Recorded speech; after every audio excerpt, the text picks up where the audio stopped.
Kedi yaptı buraya zaten. Doğru mu? Ama onun güzel zaten. Lan baykuş, abi baykuş değil miydi o? Falan ilk gösterdiğim bu.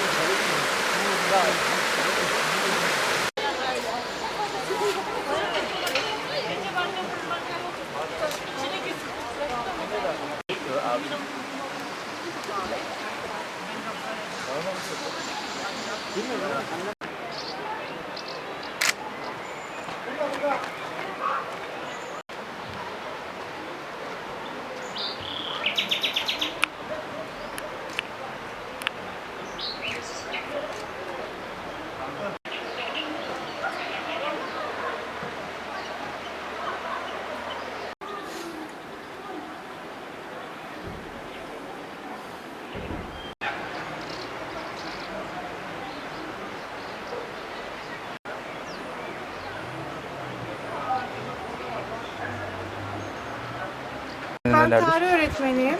Marmara Tarih mezunuyum. Birçok tarihi alanda maalesef böyle yazılarımız hep var.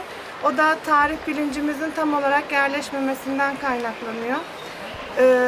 Yurt dışına birçok yere gittiğimde böyle yazılarla hiç karşılaşmıyorum. Karşılaştığım yazılar yine böyle Ali Ayşe kalp içinde alınmış resimler, yazılar oluyor. Ya keşke tarihi bilinci bilsek ki bunlar, yanlış bilmiyorsam Hititler döneminden elle yapılmış oymalar.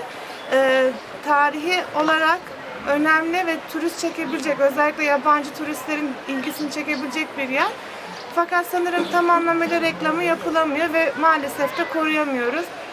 Bunun için eğitimden geçiyor yolu. Okullarda bu tarih dersinin önemini arttırılıp tarih bilincinin verilmesi belki bizi çok daha farklı bir geleceğe taşıyabilir diye düşünüyorum.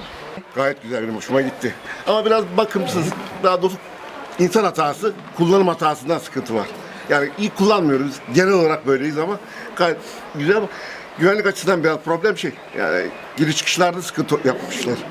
Güvenliğin daha altına bazı yerler kaymaya başlamış.